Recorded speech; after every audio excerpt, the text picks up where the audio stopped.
그는 그것이 완벽한 알리바이라고 생각했어요. 타임스탬프와 증거가 있는 유튜브 라이브 스트림이었거든요. 방금 깨달았는데 나 진짜 술 마시고 운전하겠네. 게임에서 말하는 거야, 참고로. 오늘 밤에는 집을 나가지 않을 거야. 하지만 이 유튜버가 잊은 게 있어. 인터넷 기록은 절대 완전히 삭제되지 않아. 그는 집에서 그랜드 테프트 오토를 하는 남자의 모습이었어. 그리고 내가 그 기기를 오후 6시부터 자정까지 사용했다는 증거는 없어. 그리고 영수증들은 불길한 진실을 드러내고 있어. 스티븐, 너는 살인 혐의로 체포됐어. 이곳은 로원 크라임에서 제공하는 스캔들이에요. 저는 시에라 질레스피입니다.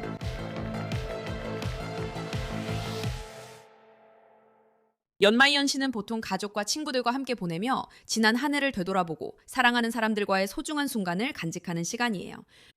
그리고 바로 그 메시지를 유튜버 스티븐 맥컬러가 2022년 12월 약 3만 7천 명의 구독자들에게 전했어요. 제 인생에 사랑하는 사람이 많지는 않지만 사랑하는 사람들에게는 진심을 다해 사랑을 줍니다.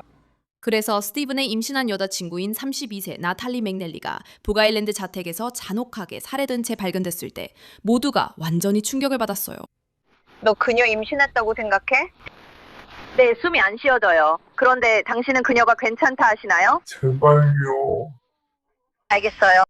처음에 형사들은 스티븐을 체포했어요. 그가 책임이 있다고 믿었거든요.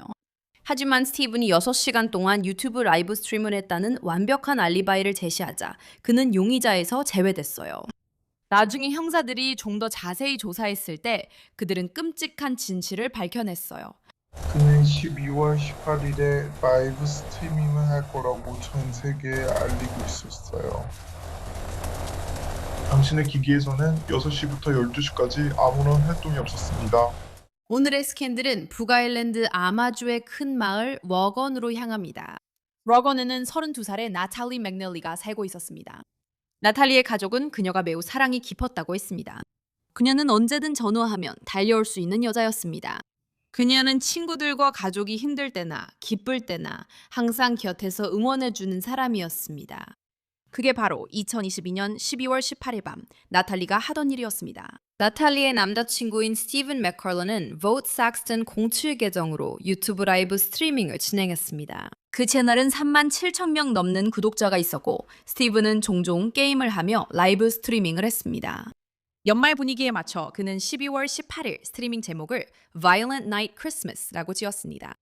나탈리와 스티븐은 2022년 8월에 범블에서 매칭되었고 그 직후 연애를 시작했습니다. 같은 해 11월 두 사람은 아기를 기대한다고 밝혔고 나탈리는 아기 이름을 딘으로 정할 계획이었습니다. 2022년 12월 18일 항상 다정하고 헌신적이던 여자친구 나탈리는 스티븐의 라이브 스트리밍을 응원하는 메시지를 보냈습니다. 오후 8시 24분 나탈리는 스티븐의 스트리밍을 보려고 유튜브에 접속했습니다. 아마 이런 장면을 봤을 겁니다. 크리스마스니까 함께하는 시간이에요. 아시죠? 그래서 저는 쉴 때마다 사랑하는 사람이나 친구 아니면 가족, 오랫동안 연락하지 못했던 누군가에게 문자를 보내곤 해요. 문자로 메리 크리스마스 잘 지내? 라고 하면 돼요. 어쩌면 예전에 사이가 멀어진 사람이거나 그냥 오랫동안 연락하지 못했던 사람일 수도 있죠. 인생이란 게 그렇잖아요. 바쁘다 보면 연락이 끙끙기기도 하고요. 그런 사람에게 간단하게 문자 한 통 보내보세요. 메리 크리스마스.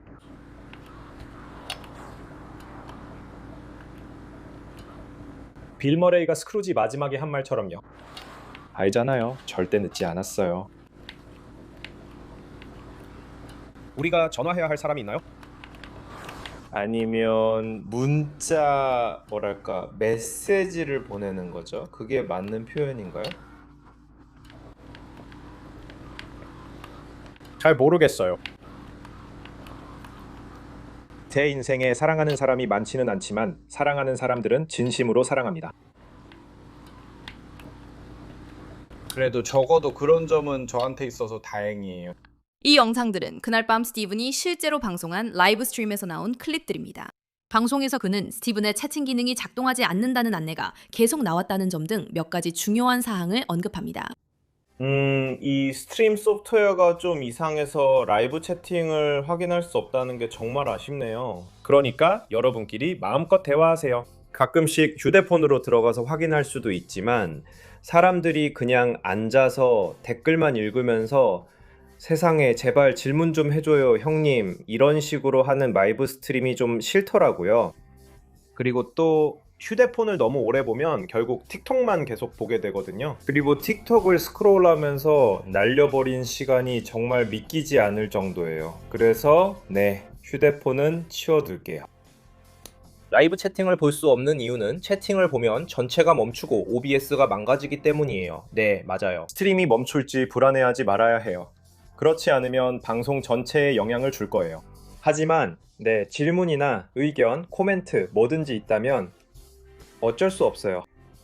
제가 원하는 건 말이죠. 예전에 빅브러더를 봤을 때처럼 이포에서 밤새도록 생방송 스트림을 틀어주고 그냥 집안의 라이브 영상을 보여줬던 것처럼 그런 분위기예요. 약간 그런 느낌이 될 거예요. 그러니까 들어왔다 나갔다 할 수 있고 그런 식이죠. 그리고 그동안 저는 그냥 게임에 집중할 거예요. 다 괜찮아요? 네, 다 괜찮아요. 이건 정말 중요한데 크리에이터들이 라이브 스트리밍을 할 때 팔로워들과 소통하고 채팅하고 댓글을 읽을 수 있기 때문이에요. 실시간으로 반응할 수도 있고요. 하지만 스티브는 그날 채팅이 작동하지 않았다고 말해요. 그는 한 걸음 더 나아가서 몇 시간쯤 지나 방송을 잠시 떠나 쉬고 있다는 것도 보여줬어요. 아무튼 5분이나 10분 정도 후에 다시 올게요. 그러니까 여러분도 뭐 좀 드시고 오세요. 이 모든 게 그냥 자기 알리바이를 강화하려는 변명일 뿐일까요? 스티븐이 이야기하는 주제들 중에는 경찰의 폭력 같은 이상한 것도 있어요.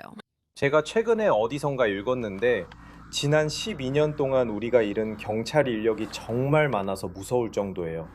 그러니 범죄가 증가하는 것도 당연하죠. 그래서 저는 그냥 비디오 게임에서만 범죄를 저지르는 게 좋아요. 그렇게 하면 간단하거든요. 한 번은 스티븐이 범죄를 사고처럼 보이게 만드는 것에 대해 언급한 뒤 라이브 스트림에서 나탈리의 이름을 말하기도 했어요. 그래, 그게 바로 물리학이지. 그게 현실 세계에서 일어날 일이야. 압사는 절대 그렇게 플레이하지 않아. 꼭 그렇진 않아. 스트리밍은 약 6시간 진행된 후 스티븐이 라이브를 종료하며 끝나요. 아무도 안 보고 있는 이 스트리밍을 이제 마무리해야겠네요. 그냥 메리 크리스마스 여러분이라고 말하면서요. 어릴 때는 항상 기대하고 설레는 시기죠. 그리고 나이가 들수록 훨씬 더 냉소적으로 변하죠. 그러다 보면 어느 순간 이게 더 이상 우리 자신을 위한 게 아니라는 걸 깨닫게 됩니다.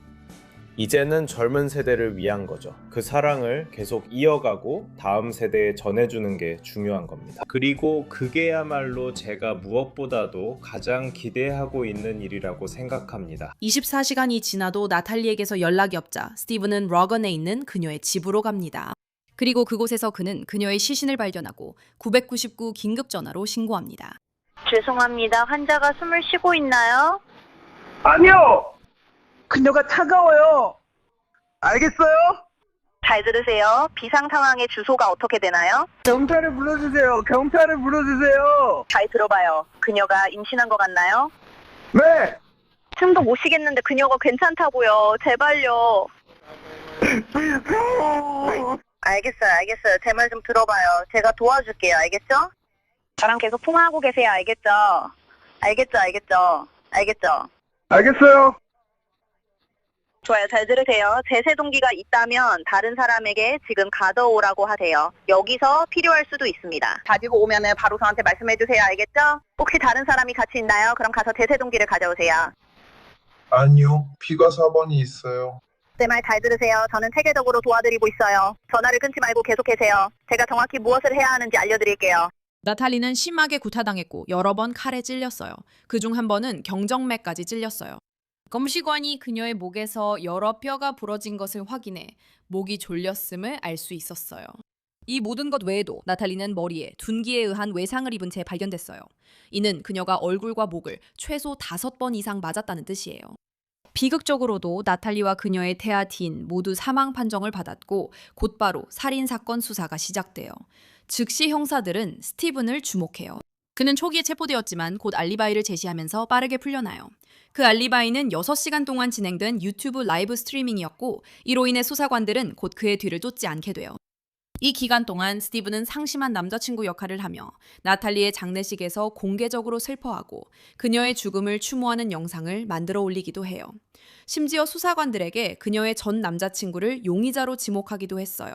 그럼에도 불구하고 몇몇 형사들은 스티븐에 대해 이상한 느낌을 지울 수 없었어요. 그래서 이런 생방송 알리바이가 있음에도 불구하고 형사들은 살인사건이 일어난 당시 스티븐의 행적을 추적했고 곧 끔찍한 사실을 깨닫게 돼요.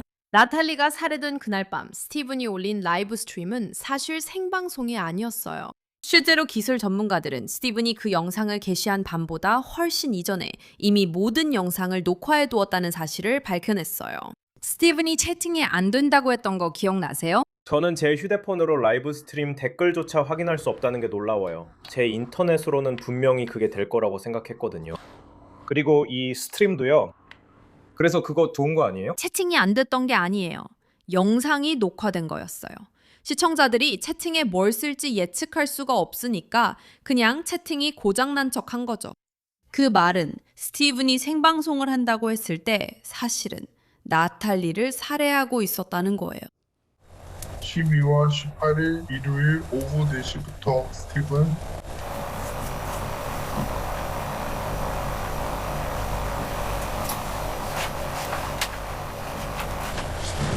그래서 당신은 영상의 시작 부분만을 연구하고 있는 거군요. 그러니까 오후 4시부터 오직 그때만.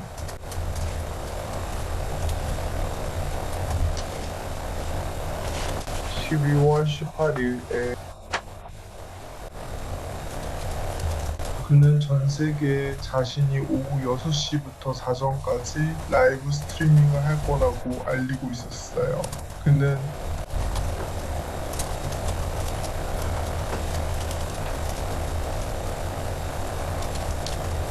알림을 보냈어요. 트위터 게시물과 인스타그램 게시물을 올렸어요. 라이브 스트리밍을 할 거라고 알렸어요. 폭력적인 밤 크리스마스 라이브 게임 스트리밍의 즐거움을 알렸어요. 그는 집에 있는 것처럼 보였어요. 그는 그랜드 템트 오토를 플레이하면서 앉아서 하고 있었어요. 이제 당신의 기기가 확인되었습니다. 끝나면 다시 만나요. 그리고 당신이 그 기기를 오후 6시에서 자정 사이에 사용했다는 증거는 없습니다. 12월 18일에 당신의 기기에는 6시에서 12시 사이에 아무런 활동이 없습니다. 수사관들은 곧 12월 18일 오후 4시, 그러니까 나탈리가 살해된 날, 스티븐이 오후 6시 라이브 스트리밍을 예약했다는 사실을 발견했습니다. 사전 녹화된 영상이 라이브로 송출되고 불과 30분 후인 오후 6시 36분에 스티븐은 변장한 채 집을 나서는 모습이 CCTV에 포착됩니다. 잠시 후 그가 나탈리 집 가는 버스에 탄 영상이 있습니다. 초인종 카메라에는 오후 8시 51분쯤 스티븐이 나탈리 집에 다가가는 모습이 찍혔습니다. 거의 1시간 후인 오후 9시 31분, 스티븐이 같은 초인종 카메라에 이번에는 나탈리의 집을 떠나는 모습이 포착됩니다. 그 후 그는 택시를 잡아 타고 범죄 현장에서 도망쳐 자신의 집으로 향하는 모습이 목격됩니다. 스티븐이 범죄 현장으로 돌아와 나탈리의 시신을 발견한 척하며 911에 신고하기까지는 약 24시간이 더 걸렸습니다. 수사관들이 마침내 이 모든 정보를 모았을 때 스티븐은 2023년 1월 31일 두 번째로 체포됩니다. 스티븐, 당신은 살인 혐의로 체포되었습니다. 아무 말도 하지 않아도 되지만 신문을 받을 때 나중에 법정에서 주장할 내용을 말하지 않으면 당신의 방어에 불리하게 작용할 수 있음을 경고해야 합니다. 무언가를 말한다면 그것이 증거로 사용될 수 있습니다. 바로 그겁니다. 잠깐 스티븐, 그 고막 자국이요. 이번 사건 전체에 대한 의혹과 관련해 북아일랜드 경찰청은 일부 내용을 담은 성명을 발표했습니다. 네컬러는 이 일에 대해 처벌을 피할 수 있다고 매우 자신만만했고 피해자 역할을 하고 있었습니다. 그의 친구들 사이에서도 맥넬리 가족과 러건의 대중들 사이에서도 그랬죠. 이 젊은 여성은 사랑받는 딸이자 자매였으며 임신 15주 차로 앞으로 엄마로서의 삶을 계획하는 것에 설레어하고 있었습니다. 여기서 그는 지속적이고 충격적으로 폭력적인 공격을 가해 나탈리와 그녀의 태어나지 못한 아들의 생명을 앗아갔습니다. 이 공격은 지역사회 전체에 큰 충격을 안겨주었습니다. 이것은 본질적으로 매우 잔인했을 뿐만 아니라 치밀하고 냉정하게 계획된 범행이었습니다. 사랑하는 가족들은 상상할 수 없는 슬픔에 빠졌습니다. 그들은 소중한 나탈리와 가족으로 맞이하고 싶었던 아기 아들을 잃었습니다. 스티븐은 결국 살인 한 건의 혐의로 기소되었습니다. 북아일랜드에는 태아 살해에 대한 별도의 혐의가 없기 때문입니다. 스티븐은 그 혐의에 대해 무죄를 주장했고 그의 재판은 2026년 2월 16일 벨파스트 크라운 법원에서 시작되었습니다. 재판은 약 6주 동안 진행되었고 12명의 배심원단 2만 장 일치로 유죄 판결을 내렸습니다. 올해 6월 3일 판사는 그가 최소 31년 동안 복역해야 한다고 판결했습니다. 좋아요. 이제 우리는 이 사건의 결과를 알고 있습니다. 하지만 우리가 어떻게 여기까지 오게 되었는지 궁금하네요. 이 모든 것에 대해 더 깊이 파고들고 싶어요. 그래서 오늘의 게스트를 모셔보겠습니다. 프로그램의 오랜 지인이자 국제 변호사인 데이비드 토데피오레입니다. 데이비드, 만나서 반가워요. 나와주셔서 감사합니다. 언제나처럼 스캔들이네요. 그리고 어떤 선고나 유죄 판결이 나오기 전으로 시간을 되돌려보죠. 가장 처음에는 32세 여성인 나탈리가 살해된 채로 발견됩니다. 그리고 우리가 트루크라임 업계에서 자주 하는 말이 있죠. 흔히 남편이나 남자친구, 즉 연인이 범인이라고 하죠. 그래서 수사관들이 먼저 연인부터 조사한다고 생각하나요? 저도 그렇게 생각합니다. 그리고 특히 피고인도 그 사실을 알고 있었기 때문에 실제로 그녀의 전 남자친구를 범인으로 지목하려고 했습니다. 그게 바로 그가 시도한 혼란의 일부였죠. 하지만 그는 2번 체포됐어요. 처음에는 바로 체포됐는데 그건 경찰이 그녀의 시신이 있던 아파트에 도착한 직후였던 것 같아요. 경찰은 뭔가를 보고 그렇게 생각했을 겁니다. 그는 막 도착해 그녀를 발견했다고 주장했지만 실제로는 그가 살인자일 수도 있다는 단서가 있었던 거죠. 그리고 그는 아마 이미 이야기하셨겠지만 알리바이를 만드는 방법을 사용했죠. 그리고 그는 훨씬 나중에 다시 체포됐습니다. 경찰은 처음부터 그에게 집중했던 것 같고 처음엔 알리바이 때문에 범인이 아니라고 믿었던 것 같습니다. 검찰은 그가 지목한 전 남자친구도 집중적으로 조사했고 그 조사가 결국 다시 그에게로 이어졌습니다. 알리바이에 대해 꼭 말해야 해요. 이건 말도 안 돼요. 말씀하셨죠. 그래서 스티븐, 그 남자친구가 체포됐고 수사관들은 그가 범인이라 생각했어요.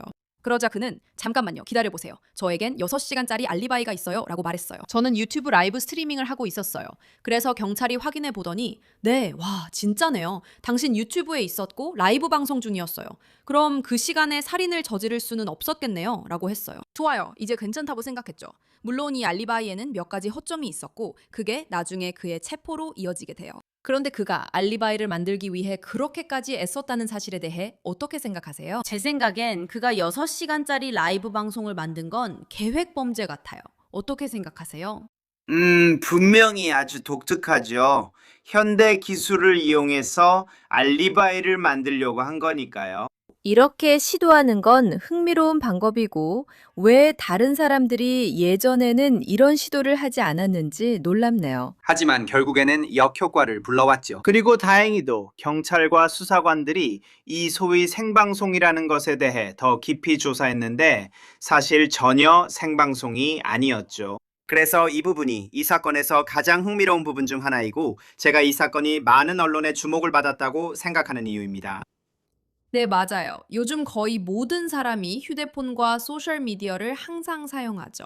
저희 Law and Crime도 항상 라이브 스트리밍을 합니다. 그러니까 이건 사람들이 흔히 하는 일이잖아요. 그래서 말씀하신 대로 이런 일이 더 많이 일어나지 않은 게 흥미로운 것 같아요. 말씀하신 대로 형사들이 대충이라도 살펴보고 이 남자에게 알리바이가 있네? 라고 한 게 정말 다행인 것 같아요. 하지만 형사들은 뭔가 수상하다며 더 조사해보기로 했어요. 그래서 결국 그들은 사이버 수사팀을 이용해서 사건을 완전히 밝혀냈어요. 그래서 그가 2번째로 체포되고 기소되기까지 시간이 더 걸린 이유가 그 때문인가요? 네, 맞아요. 분명히 그를 여러 번 신문했다고 해요. 제가 읽기로는 8번 정도였던 것 같은데 그래서 그들이 의심을 품게 된 것 같아요. 그가 그 일을 저질렀다는 중요한 증거가 있었던 것 같아요. 하지만 그때 그는 완전히 다른 곳에 있었다는 아주 강력한 알리바이가 있었어요. 라이브 스트리밍이 있었고 결국 그게 그들이 올바른 전문가들을 데려와서 조사하게 만든 것 같아요. 그가 이 라이브 스트리밍을 조작할 수 있었을까요? 결국 그는 그렇게 했죠. 그리고 그가 이 약점을 알고 있었는지 궁금하게 만듭니다. 그가 혹시 사람들이 이게 실제 라이브가 아니라 미리 녹화된 거라는 걸 알아챌까 봐 걱정했을까요? 하지만 여전히 자신이 한 장소에 있는 것처럼 보이게 하는 독특한 방법이죠. 한 곳에서 범죄를 저지르고 다른 곳에 있는 척 하는 거죠. 네, 모든 게 그렇죠. 말씀드렸듯이 여기에는 엄청난 사전 계획이 드러나 있다고 생각해요. 그가 이런 걸 만들고 형사들에게 알리바이를 내세우며 저는 거기 없었어요. 문제 없었어요. 라고 한 사실 자체가요. 그리고 제게 정말 두드러져 보이는 건 바로 그 속임수라고 생각해요. 그리고 그건 당신도 언급했던 부분이죠. 왜 많은 사람들이 이 사건에 관심을 가지는지요? 왜냐하면 우리는 독특한 요소를 가지고 있기 때문이에요. 그는 유튜브에서 유명했고 이 라이브 스트리밍으로 알리바이를 주장하기도 했죠. 그리고 다시 말하지만 여기서의 속임수는 그가 공개적으로 세상에 나는 나탈리를 정말 사랑했어요 라고 한 점이에요. 그는 그녀의 장례식에 갔고 그녀의 가족을 위로했어요. 그는 이 비극에 대해 소셜미디어에 글도 올렸죠. 제 말은 결국 이 사건이 재판에 갔을 때 만약 당신이 검사 중 한 명이었다면 이런 점을 강조했을 것 같나요? 결국 살인자로 밝혀진 이 남자가 그녀의 가족을 위로했다는 사실도요. 네, 그들이 그 점을 강조했을 거라 생각합니다. 그리고 제가 읽은 바로는 그게 분명히 판결의 일부였어요. 그러니까 그가 받은 형량에 영향을 미쳤다는 거죠. 판사님께서는 그가 이런 행동을 했다는 점을 언급하셨어요. 그러니까 마치 그녀를 애도하는 척하고 그녀의 가족들과 비극에 대해 교감하는 척하고 소셜미디어에 자신이 얼마나 슬픈지 올리고 친구들에게 그녀에 대해 메시지를 보내는 등 그런 행동을 했다는 거죠. 그러니까 그는 완전히 연기를 한 거였고 그게 그가 받은 상당히 중한 징역형에 영향을 미쳤다고 생각해요. 네, 이런 사건에서 정말 무서운 점이 그거예요. 이런 비극이 벌어지고 저희도 이런 사건을 늘 다루잖아요. 살인이 일어나면 사람들은 분명 각기 다르게 반응하죠. 우리가 꼭 그들을 비난할 수는 없지만 만약 그들이 가족들과 함께 모여서 슬픔을 나누는 모습을 보면 우리도 안타까운데 나중에 알고 보니 그 사람이 바로 이 일을 저지른 범인이라는 게 밝혀지면 정말 무서운 일이에요. 최소한 그렇죠. 그리고 만약 우리가 나탈리의 실제 살해 방식에 대해 이야기한다면 제 생각에는 검사들이 이 부분에 집중할지 궁금해요. 그녀가 죽은 방식이 너무 강렬해 보여요. 여러 차례 칼에 찔린 상처가 있었고 목이 졸렸으며 머리에 심한 타격과 둔기에 의한 외상이 있었어요. 제 생각에는 이런 모든 점을 보면 정말 강렬하고 감정적인 범죄였던 것 같아요. 축구장 건너편에서 저격수가 쏜 것처럼 단순한 게 아니잖아요. 누군가를 목 졸라 살해하는 건 아주 밀접한 접촉이 필요한 범죄로 보입니다. 또 순식간에 일어나지 않죠. 이런 점에 대해 어떻게 생각하시나요?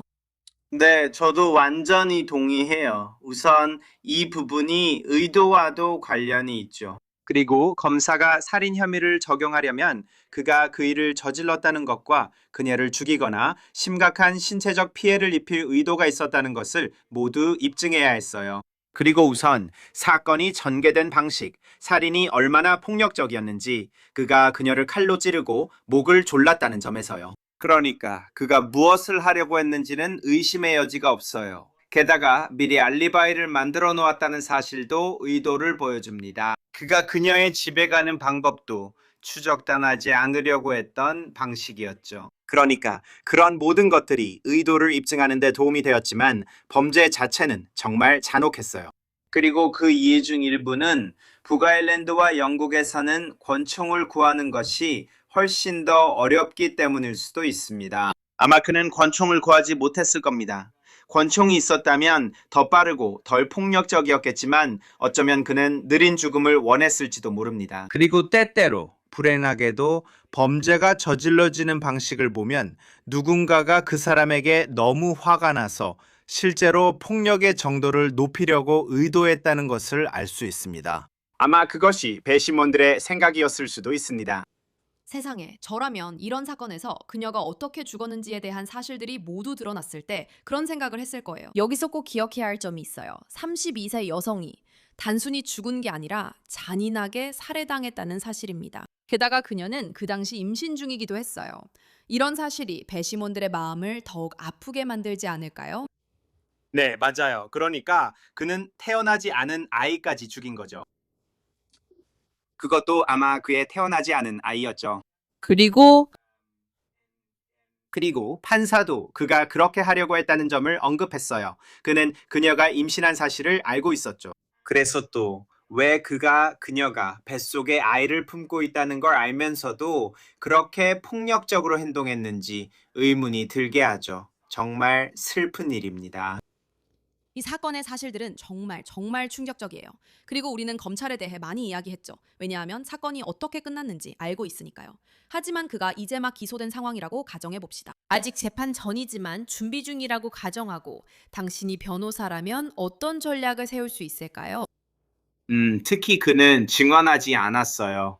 그래서 그가 증언하지 않기로 하고 실제로 증언하지 않았으니 그런 선택을 한 것 같습니다. 또는 그의 변호사들과 상의해서 반대 신문을 받고 싶지 않았기 때문에 그런 선택을 했을 수도 있습니다. 그러면 그가 제공할 수 있는 변호의 범위가 제한됩니다. 그들이 시도한 것은 아마도 검찰 측 증거에서 허점을 찾으려고 했던 것이고 그를 범죄와 연결할 만한 충분한 증거가 없다고 주장하려고 했던 것 같습니다. 변호사들이 라이브 스트림을 고소하려고 했는지는 잘 모르겠습니다. 만약 그랬다면 아마도 기술 전문가를 불러서 그 부분을 설명하도록 했어야 했을 겁니다. 그런 일이 있었고 기술 문제로 다툼이 있었을 수도 있습니다. 이는 배심원을 혼란스럽게 할 수 있습니다. 솔직히 말해서 저도 어떻게 검찰이 그것이 생방송이 아니었다는 것을 알아냈는지 혼란스러웠습니다.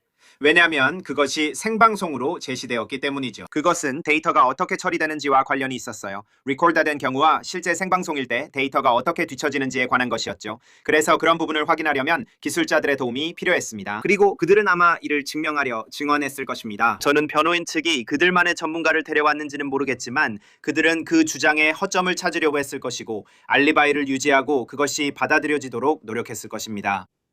네, 그건 정말 반박하기 힘든 부분이에요. 말씀하신 대로 저는 기술 전문가는 아니거든요. 그냥 전문가들이 증언하는 걸 믿을 수밖에 없어요. 하지만 기본적으로 라이브 스트리밍을 할 때와 녹화해서 마치 라이브 스트리밍 것처럼 올릴 때 데이터가 다르다는 말씀이신 것 같아요. 그리고 그게 저희가 다루는 많은 사건들에서 정말 어려운 부분이에요. 휴대폰이 있거나 문자 메시지가 전송되었거나 휴대폰 신호가 어디서 잡혔다면 그런 증거를 반박하는 건 정말 힘들거든요. 여기서도 결국 그런 일이 생겨 그가 유죄 판결을 받았죠. 이 부분에 대해 꼭 당신께 묻고 싶어요. 북아일랜드, 그러니까 이 사건이 일어난 곳에서는 총기를 소지하는 게 더 어렵다고 말씀하셨죠. 잉글랜드도 마찬가지지만 그건 또 별개의 이야기예요. 여기서 또 다른 차이점은 무엇이라 생각하세요? 북아일랜드 재판 과정이 미국 형사 사법제도와 비슷하다고 느꼈나요? 어떻게 생각하세요? 영국과 매우 비슷합니다. 두 곳 모두 영국의 일부이기 때문이죠. 그리고 둘 다 영미법 체계를 가지고 있습니다. 그런 면에서 미국과도 비슷하죠. 역시 영미법 체계입니다. 영국에는 다양한 법원이 있습니다. 이 사건은 매우 중대한 범죄이기 때문에 크라운 콜트에서 다뤄졌을 것이라고 생각합니다. 이 경우 피고인은 배심원 재판을 받을 자격이 있었고 실제로 배심원 재판을 받았습니다. 그래서 절차 면에서는 미국의 형사사건과는 조금 다르고 진행 방식도 다릅니다. 하지만 법률적인 측면이나 절차적인 측면 모두에서 많은 유사점도 있습니다. 네, 그가 변호를 위해 증인석에 서면 반대 신문을 받게 된다고 하셨는데 이는 미국에서 익숙한 일입니다. 그러나 그는 결국 그러지 않았어요. 하지만 배심원단은 결국 그를 유죄로 판결했습니다. 이 판결에 놀라셨나요? 아니요, 전혀 놀랍지 않습니다. 검찰이 이것이 생방송이 아니었다는 사실을 밝혀냈고 기술 전문가들을 통해 아마도 이것이 생방송이 아니었다는 강력한 증거를 제시했을 테니까요. 그러면 그의 모든 변명이 무너지고 이것이 속임수라는 것이 분명해집니다. 결국 실제로 그녀를 살해한 다음 날에야 그녀를 발견한 척한 사람이 바로 그입니다.